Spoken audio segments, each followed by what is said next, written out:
The words hit like a clean bullet to the chest. "Jake, after 17 years, we're eliminating your position," my boss said, his voice stripped of warmth, the syllables delivered like a sentence from a judge who'd already decided the verdict. "Clean out your desk by end of day. My name is Jake Wilson, 54 years old, and until that Monday morning, I was senior systems analyst at Meridian Technologies in Columbus, Ohio. For almost 2 decades I had been the quiet steel frame holding up the company's digital foundation. From the shrieking dial-up days to seamless cloud migration, I had seen 3 CEOs come and go while my chair never moved. I trained every fresh-faced recruit, recovered every critical file, stayed late on weekends, answered emergency calls on Christmas morning, and did it all without begging for a promotion or craving applause. So when Daniel called me into his office, and I saw Vanessa from HR already there like a silent witness, I knew the hammer was coming down. The air had shifted weeks earlier. My instincts never lied. "I understand completely," I said with a single nod, no tremor in my voice. I walked out without pleading, without showing the smallest crack. At my desk, younger employees stole glances then buried their eyes back into their screens. Most were coders I had trained, smart kids, but none of them knew the old bones of the system, the hidden corridors of code, the buried admin credentials only I could find. My hands moved slow and deliberate as I packed a photo of my family. The heavy ceramic mug my son made in high school, edges uneven but perfect in my eyes. The stubborn little cactus that had somehow endured 17 years under humming fluorescent lights. Bethany from marketing appeared, her face stretched tight, with outrage. "Jake, I just heard. This is insane. You practically built this place." I shrugged, masking the storm inside. Companies change direction. Her voice rose, pulling heads from cubicles. "Without any warning, after everything you've done." "It's fine," I murmured. It was not fine, but my scene would not be here. As I crossed the floor, Daniel stepped out, leaning in the doorway of his office like a guard ensuring the prisoner left quietly. No goodbye, no handshake, just eyes tracking me until I was gone. What they never realized in all these years was that I was not simply another cog. I was the quiet hinge every door swung on. Years ago, at the request of the legal department, during an internal scandal, I had set up airtight audit protocols, built secure data trails, and, out of habit, kept copies of everything. Not out of paranoia, out of precision. I sat in my car and stared up at the 12-story building where my adult life had been spent. The security badge I'd surrendered that morning had been renewed 16 times. I started the engine and drove home, already feeling the shadow of Wednesday forming. Meridian had been my second family. I joined when my daughter Olivia was just starting kindergarten. Now she was finishing grad school. I had turned down offers from competitors because loyalty still meant something to me. My wife Andrea used to joke the servers got more of my attention than she did, and she wasn't entirely wrong. I knew every wire, every workaround, every backdoor solution to problems the executives didn't even know existed. Our infrastructure had outlasted acquisitions, endured half-baked initiatives that leadership embraced and then abandoned. Daniel had become my boss 5 years ago, a sharp-suited MBA type who spoke of IT resources like we were bolts in an assembly line. His vocabulary was buzzwords: streamline, efficiency, digital transformation. The subtext was always the same: do more with less. I had tried to teach him the complexity beneath the surface, the delicate balance that kept everything running. But he preferred consultants with glossy resumes and empty jargon. 6 months ago, he brought in one Jason Phillips. Tailored suit, steel handshake, Stanford degree polished and hung like a trophy on his LinkedIn. They whispered in conference rooms that fell silent when I passed. 3 months ago, my access permissions began to shift, small things, but intentional. I didn't fight it. I watched. I documented. "You've seemed distracted lately," Andrea said one evening, as we sat on the porch watching dusk settle over our street. "Is work okay?" I sipped my beer. "Just changes. I've seen plenty before, but this change felt different. They cut me out of meetings. Project emails bypassed me. Tasks I would have handled in my sleep went to rookies. And then I saw it, a company-wide memo about modernization initiatives under new leadership. Jason Phillips. My position didn't even appear on the chart. That same day, during a routine security scan, a thankless habit no one else bothered with anymore, I noticed something odd in our financial software. Transfers to a vendor I'd never heard of, Apex Solutions Group. Registered just last year, its business address was a UPS mailbox. Payments started small, then swelled each month. I said nothing. I just copied the records and kept watching. Sometimes the man in the corner sees everything because everyone assumes he sees nothing. The morning after my termination, I sat in my home office, coffee cooling beside me. No alarm, no commute. Just the stillness of a life abruptly cut from its routine. Andrea left for errands.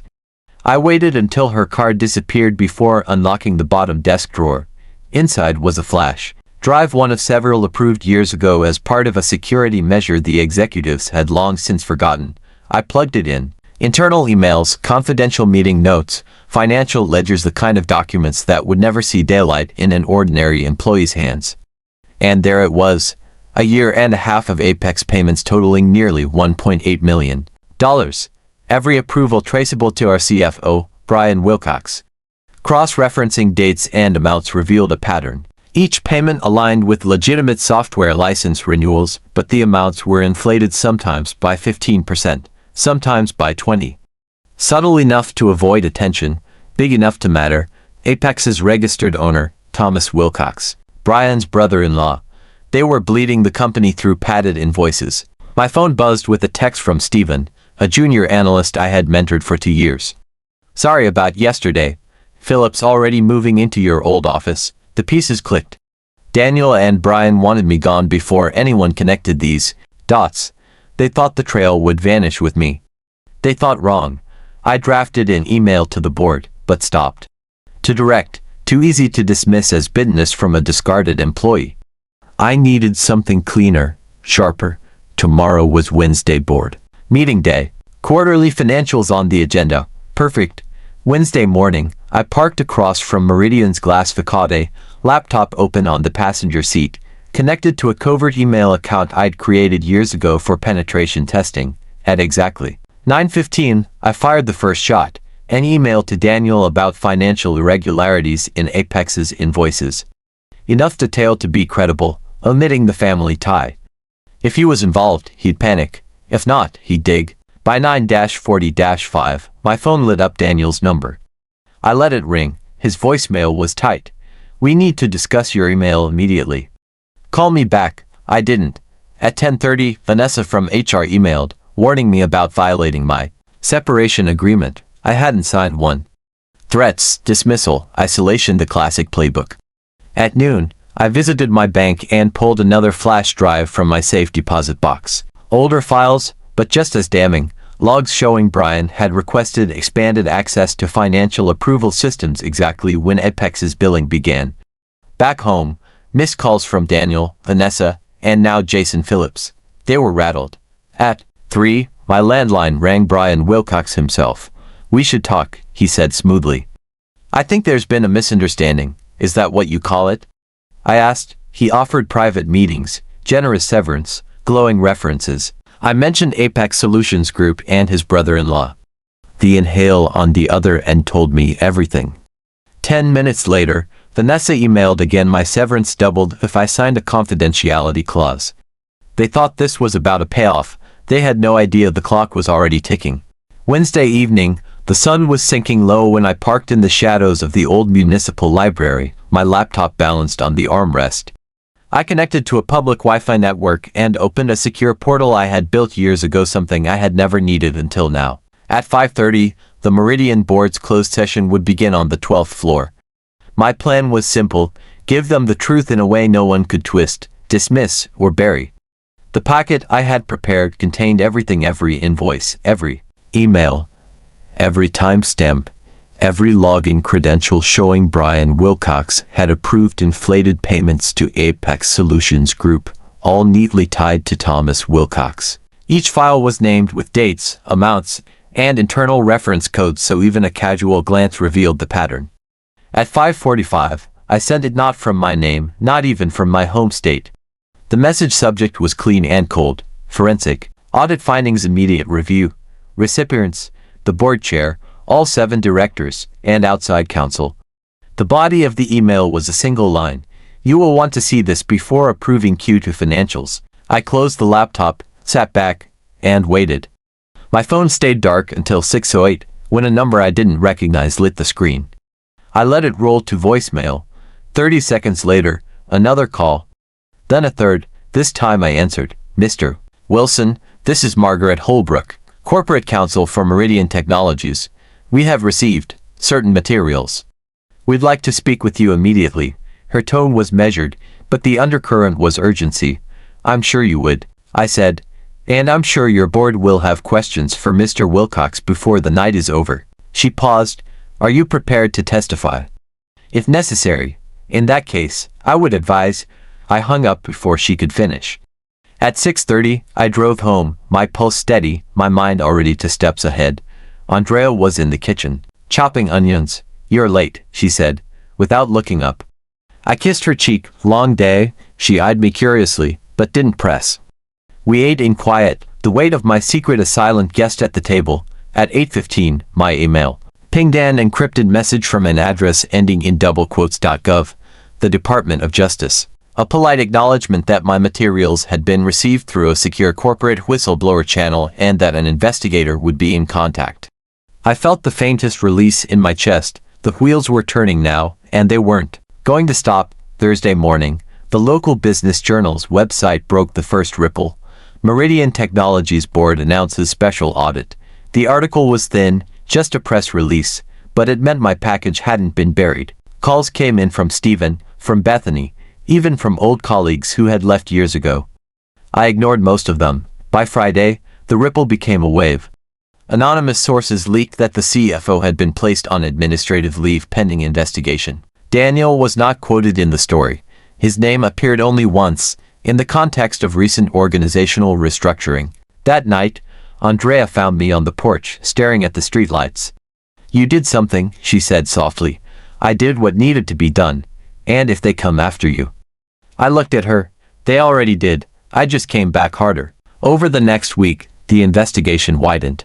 Federal agents interviewed current and former employees. Subpoenas went out to banks and vendors. A minor storm erupted on LinkedIn as Meridian's PR team tried to spin the narrative, posting about commitment to transparency and new leadership directions. I didn't engage. The story was telling itself now. 10 days after the board meeting, I received another call from Margaret Holbrook. Mr. Wilson, the board has reviewed your evidence in full. They are grateful for your diligence. I could almost hear the discomfort in her voice, gratitude wrapped in the bitterness of knowing I had acted outside their control. They'd like to offer you a consulting role to assist during the transition. Not interested, I said. Name your fee, she pressed. There isn't one. You'll fix your house without my help. You should have listened while I was still inside. For a long moment, she said nothing. Then, you've made powerful enemies, so have they? The call ended. 2 months later, Brian Wilcox was indicted on multiple counts of wire fraud and conspiracy. Daniel resigned to pursue other opportunities before the audit report went public, his smiling headshot removed from the company's leadership page overnight. Jason Phillips vanished from Meridian entirely, his contract quietly terminated. In the final report, my name appeared only once, buried in a footnote as a former employee who provided information relevant to the investigation. That suited me fine. I wasn't after headlines, but the people who mattered, the ones who had underestimated me, discarded me, written me off as an aging relic, knew exactly who had pulled the first thread that unraveled their tapestry. On a cool October evening, Andrea and I sat in the stands at Olivia's graduation ceremony. The sun dipped below the horizon as her name was called, her smile wide and certain as she crossed the stage. Andrea squeezed my hand. You look lighter, she said. I suppose I am, I thought. Of Meridian's glass tower, of the servers still humming in cold rooms I had once tended, of the cactus now sitting on my home office windowsill. I thought of the quiet satisfaction in knowing I had defended something bigger than myself, not the company, but the principle that truth, when armed with patience and precision, could still cut through the thickest walls. As the crowd erupted in cheers, I realized the final move had never been about revenge. It had been about reclaiming my own name, my own story, after they tried to write me out of it. Some wars are fought in daylight with armies and banners. Others are fought in shadows with nothing but evidence, timing, and the uncheckable knowledge of what is right. Mine was over, And I had one.